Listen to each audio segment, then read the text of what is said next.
This is your captain speaking. Welcome aboard Flight 914. Please fasten your seatbelts and observe the no smoking sign. We will take off in 5 minutes. When we're at our cruising altitude, refreshments will be served to you. Our flight will take 37 years. I wish you a pleasant trip.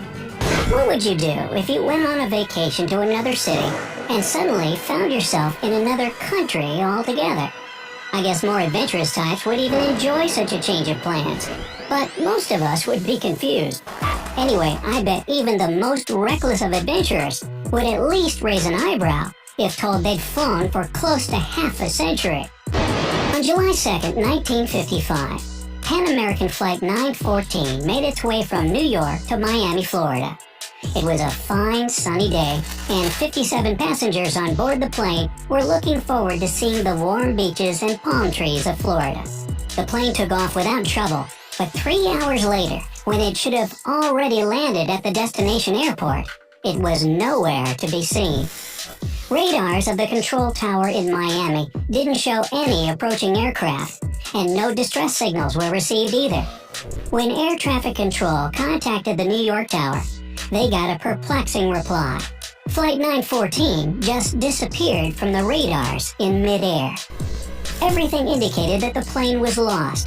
Apart from having vanished from the radars, air traffic control couldn't get through to the pilots with the radio. The DC-4 simply vanished into thin air, leaving no trace of itself or any of the people on board. Investigation was started right away. The flight route took the plane over a part of the Atlantic Ocean, and it seemed that the only explanation of its vanishing was that it crashed somewhere along the way. Rescue teams were deployed, the Coast Guard was scanning the waters, but still no luck. Not a single piece of the lost plane was to be found. Investigators could only shrug their shoulders in dismay. 61 people, passengers plus the crew, just blinked out of existence, along with a huge flying machine. Eventually, although the case was never really solved, there was an official statement that the plane crashed, taking the lives of everyone on board. But despite numerous and understandable questions from the grieving relatives, no one could say what really happened to Flight 914, until 37 years later at least. Change of scenery. It's now September 9th, 1992, and we're in Caracas, Venezuela. It's a perfectly normal day for Juan de la Corte, air traffic controller at the Caracas airport. He turned up at work, made some coffee, and took his seat, overlooking flights. He was giving some minor comments on a flight in progress when something weird happened. Seemingly out of nowhere, a new dot appeared on the radar. It was as if an aircraft had just popped up from nothingness, or as if it had been hiding from the radar and now decided to show up. Either way, it was a strange thing to see near a civil airport, and De La Corte checked the reading several times, thinking at first that it was a mistake. It wasn't, though. The readings were correct, and soon he and his colleagues were able to see it with their own eyes. In less than 10 minutes, the culprit showed up in the field of vision.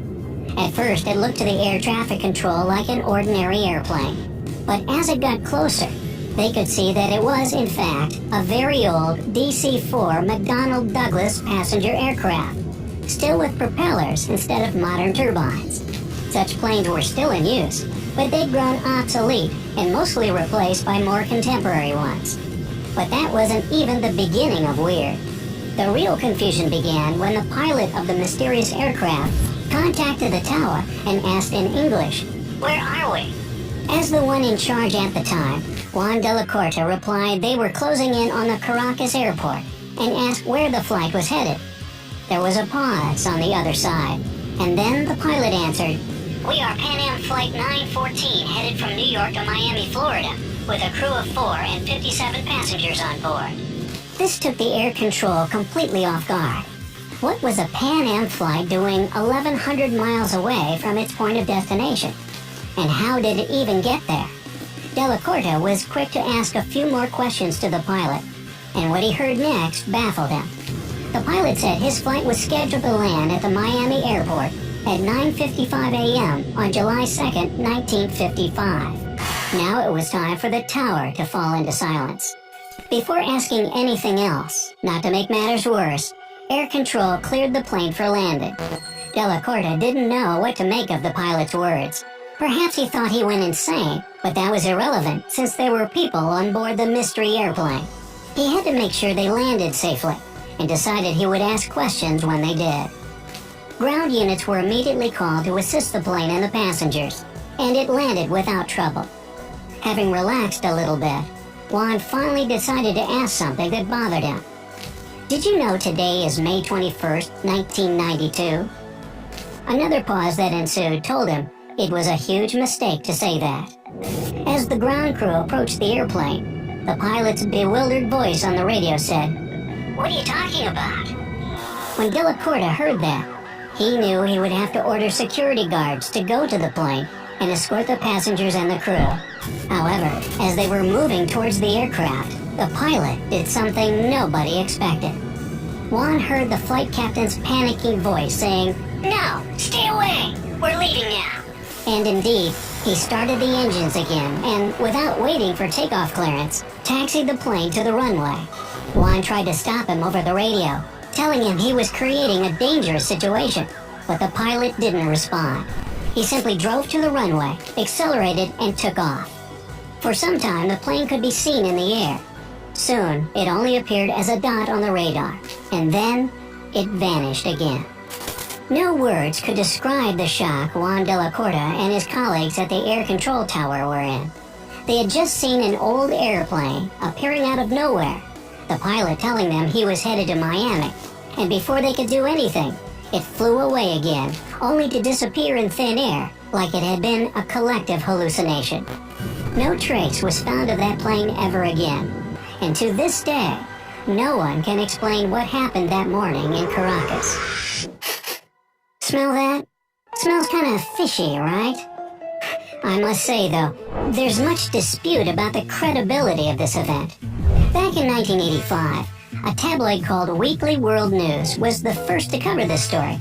And yes, I just said 1985, 7 years before the most popular version appeared.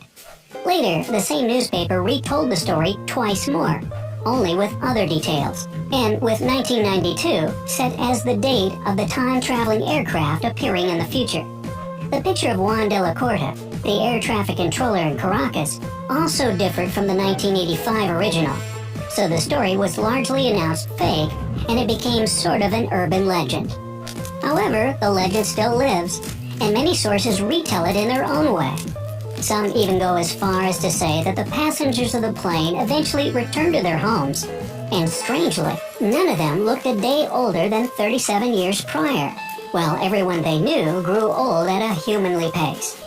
They say doctors examined the pilot, the crew, and the passengers, but couldn't find anything out of the ordinary. The people were healthy.